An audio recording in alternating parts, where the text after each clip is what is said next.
بالإضافة لكل اللي سمعناه من تفريغات النيابة، حسين كمان كان أمام القاضي الجليل قال كلام مصايب. البنت شاذة جنسيا، البنت هي اللي كانت بتطلبني، البنت كانت يعني شهوانية لدرجة بعيدة، تصحيني من النوم وتقول لي تعالى كذا باللفظ يا سادة، باللفظ يا سادة. الناس اللي متعاطفة مع القاتلة مع نورهان باللفظ بتصحى الواد من النوم وتقول له تعالى. مش كده وبس، دي كانت بتجيب له لبس كمان. مش كده وبس، دي كانت بتديه فلوس كمان. ومعانا الدليل ان شاء الله رب العالمين، هنسرد لحضراتكم كل الدلائل من خلال الفيديو.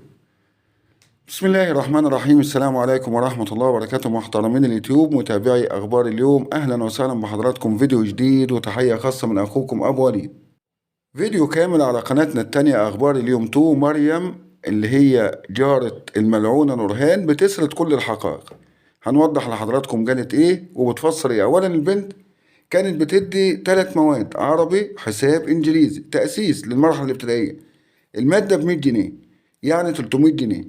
وكانت بتدي أكتر من حد درس. فلوسها دي كانت فين؟ بتضيعها على لبسها وعلى سحس حبيب القلب. حسين صدم الكل. كنا متوقعين، انا عن نفسي كنت متوقع ان حسين هيرمي التهمه كلها عليها او يقول هي المحرضه.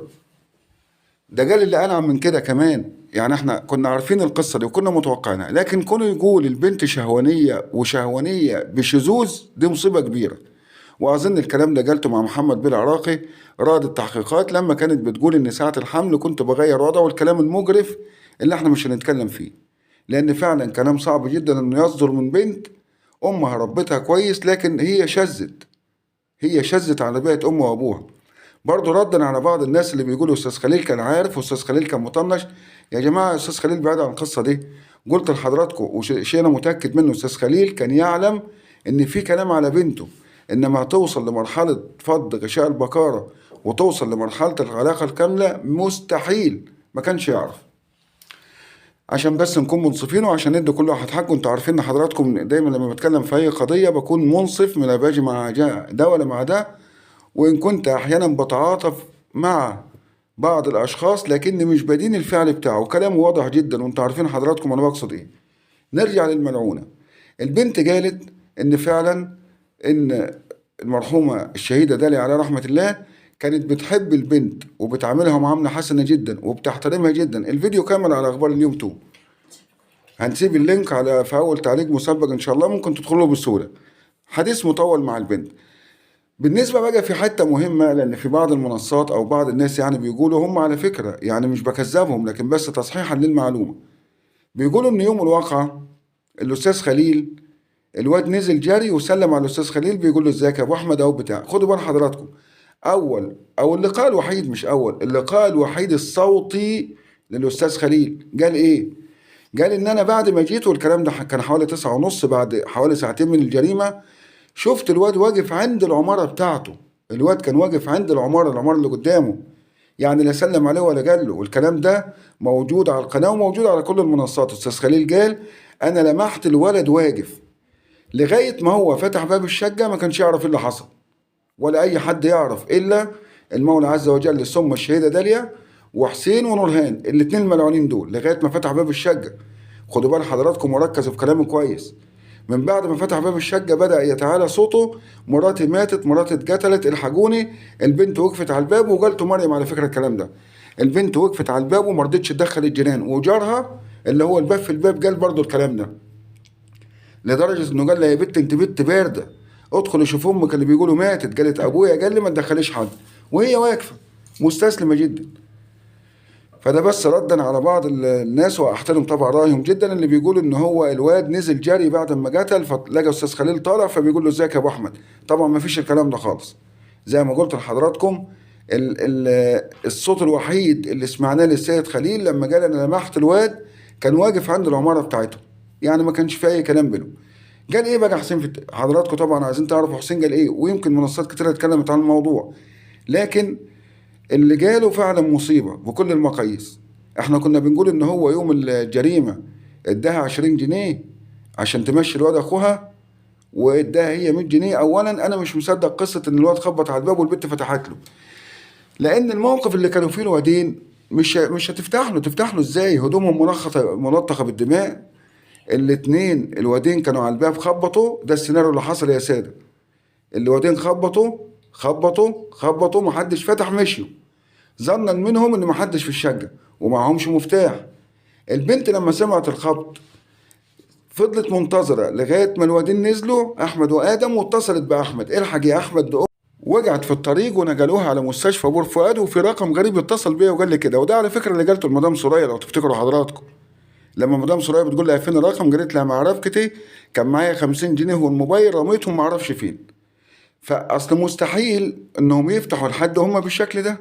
طب ما هو ممكن الواد يدخل يقول مثلا هعمل حمام، هدخل اجيب حاجه، فمستحيل يفتح. انا ما اعرفش الناس اللي بتقول ان هم فتحوا وادت الواد 20 جنيه وقالت له انا جايه وراك، ما اعرفش دي جابوها ازاي. حضراتكم سمعتوا من كل المنصات ان كل الشقه كانت ملطخه بالدماء، لان هم خدوها من اوضه النوم مضروبه على دماغها عليها رحمه الله طبعا، جروها في الصاله ضربوها على وشها بالشاكوش، دخلوها الحمام كملوا عليها، فالصاله كلها كانت والصاله والاوض وكله كان غرقان دم. فازاي هتفتح للوادين؟ السيناريو ده بعيد، انا ما اعرفش اللي جابه ده جابه منين، الله اعلم. مع بالغ احترامه وتقديره طبعا لشخص، لكن اختلف معاه في الطرح اللي هو طرحه.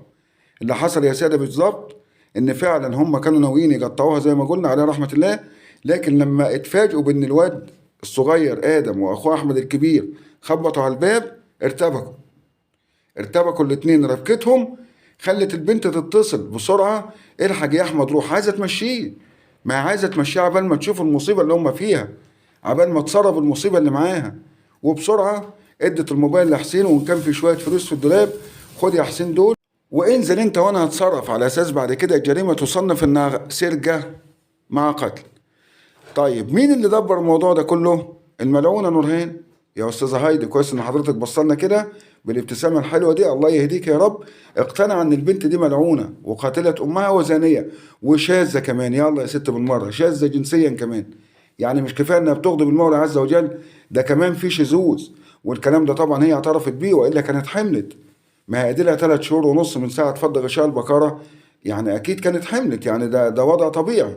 لكن للاسف حسين اقر فعلا انها شهوانيه وشاذه كمان، لدرجه انه قال كانت بتصحيني في ايام وتقول لي تعالى دلوقتي حالا انا عايزاك دلوقتي، الليله يا عمده. فاكرين الفيلم بتاع الليله يا عمده؟ الليله يا عمده، بس ده للاسف مش عمده، ده شوارعي. الليله يا شوارعي عايزاك دلوقتي تعالى ندنا الشرف اهلي انا وانت. وللاسف هو كان بيطواها بشهوه منه الله اعلم، بضغط منها الله اعلم، لكن هو قال كده، قال كانت بتصحيني واكبر دليل اليوم اللي قالت له يوم في الفجريه تعالى عايزاك دلوقتي.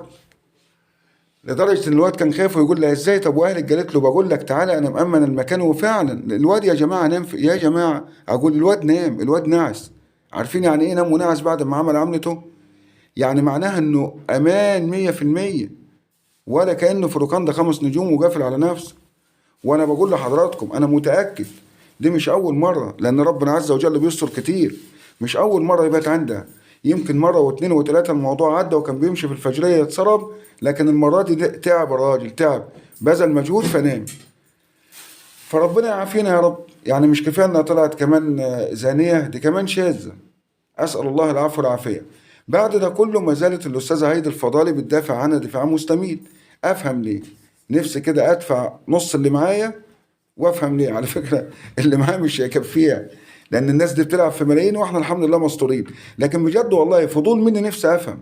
يعني نفسي كده الاستاذه هايدي الفضالي تطلع في اي منصه او اي مكان وتقول يا جماعه انا قناعتي الشخصيه بدافع عنها عشان واحد اتنين تلاته اربعه.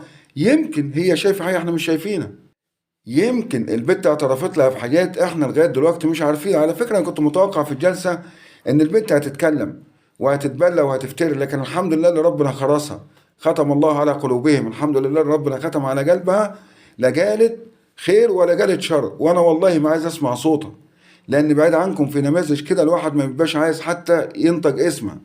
انا طول فيديوهاتي بحاول اقول الملعونه كتير، لان هي فعلا ملعونه، مع بالغ احترام اللي يزعل يتفلك، هي فعلا ملعونه. اي حد يدافع عن واحده ملعونه بالشكل ده احنا ممكن ندافع ايوه، او ممكن نتعاطف ايوه، انما ندافع ونتعاطف مع زانيه، مع شاذه، مع بنت؟ طب انا عايز حد من حضراتكم بس اللي هم اللي بيدافعوا عنها او اللي قلبهم معاها، ايه الحلو اللي عملته في حياتها؟ ولا حاجه، انا مش شايف لها حلو. نسأل الله العفو والعافية. زي ما قلت لحضراتكم منتظرين أي جديد هنبلغكم بيه. شكرا لكم والسلام عليكم ورحمة الله وبركاته.